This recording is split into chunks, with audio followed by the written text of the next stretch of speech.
There is a way a man's life can quietly fall apart without a single dramatic event. No catastrophe, no betrayal, no rock bottom to point to and say, there, that's where it changed.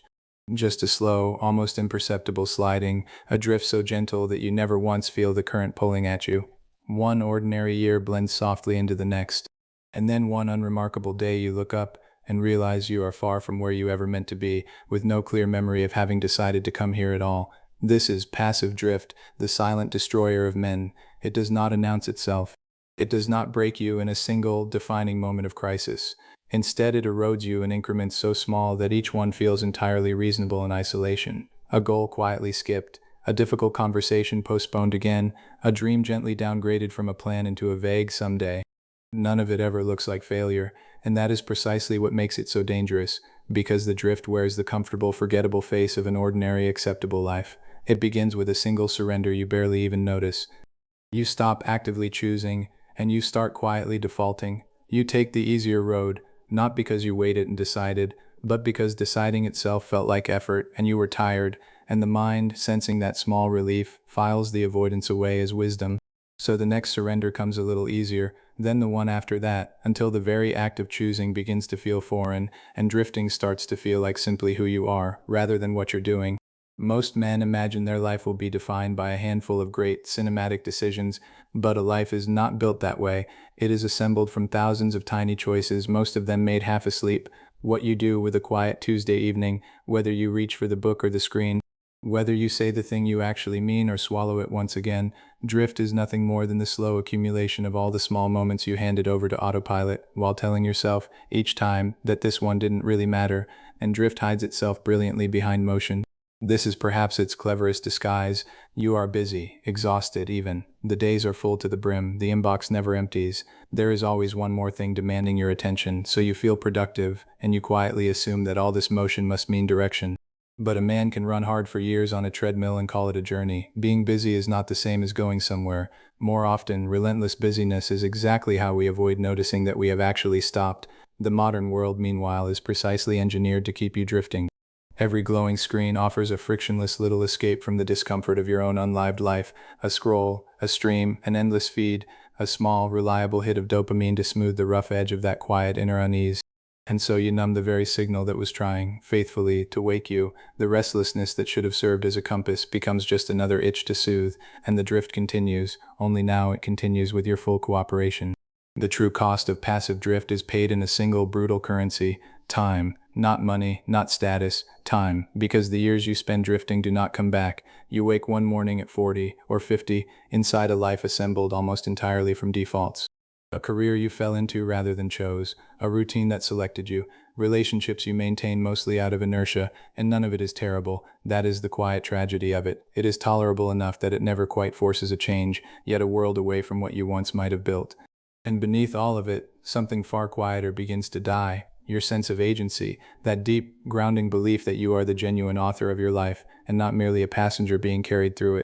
A drifting man slowly stops saying "I will" and begins instead to say, "Things just turned out that way." He becomes a detached observer of his own existence, narrating it from a distance as though it belonged to some other man.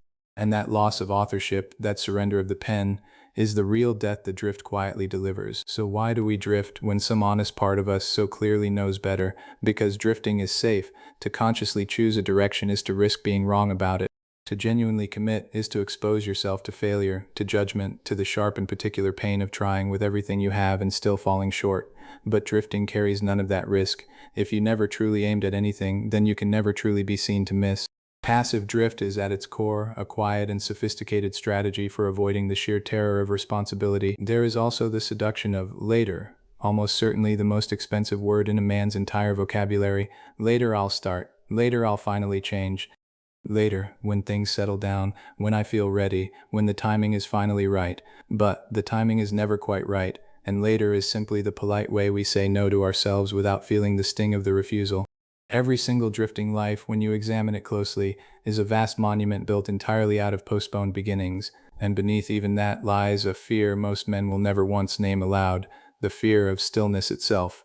The fear of sitting alone, with no screen and no task and no distraction, and honestly facing the one question that waits there: is this truly the life I want? That question is unbearable to a drifting man because the honest answer might demand that everything change, so he stays busy. He stays distracted, he stays endlessly in motion, anything at all, to avoid the silence in which that quiet, patient question is waiting for him. The Stoics understood this with cold and useful clarity. They taught that we do not control the winds, but that we are always, without exception, responsible for how we set the sail. To blame the circumstances, the timing, or the other people in our lives is to hand away the single power that was ever truly ours, the power to choose our own response. A man who refuses that responsibility does not actually escape his fate. He merely forfeits any say in how it is shaped, and then calls the result bad luck. But here, at last, is where the story can turn. Drift is not destiny. It is a current, and a current can be felt the very moment you stop and pay attention to the water. Awareness itself is the first oar to go in. The simple fact that something in you is uneasy, that you have sensed the quiet wrongness of merely floating, means the part of you that is still capable of steering is very much alive. It has not died at all. It was only sleeping, waiting to be called back. And to end the drift, you do not need some dramatic, total reinvention of yourself. You need one conscious choice, made today, and then quietly defended again tomorrow. Pick a single direction and point yourself toward it on purpose. Reclaim the small Tuesday evening moments. Trade the easy, frictionless default for the harder thing that actually matters to you. A grandmaster does not win by making one grand, theatrical move. He wins by refusing to make a single careless one. Learn to live with that same patient, deliberate intention. Because the true opposite of drift was never frantic hustle or noise. It is direction. It is the calm, sober act of taking the helm of your own life and steering it somewhere on purpose, even slowly, even imperfectly. A man who chooses to live deliberately will still face storms. He will still lose his bearings at times and have to find them again. But he is no longer a passenger carried wherever the water leads. He is the one with both hands on the wheel, and that single fact changes everything that follows. So stop waiting for the great wave that finally wakes you from the outside. Let this be the wave. The years ahead of you are going to pass either way, whether you steer through them or simply drift. That part is not up to you, and it never was. What is entirely up to you is whether you arrive somewhere you actually chose, or merely somewhere the current happened to leave you. So wake up, take the helm, and begin today to live as the deliberate architect of your own life, before the silent drift quietly decides the whole of it for you.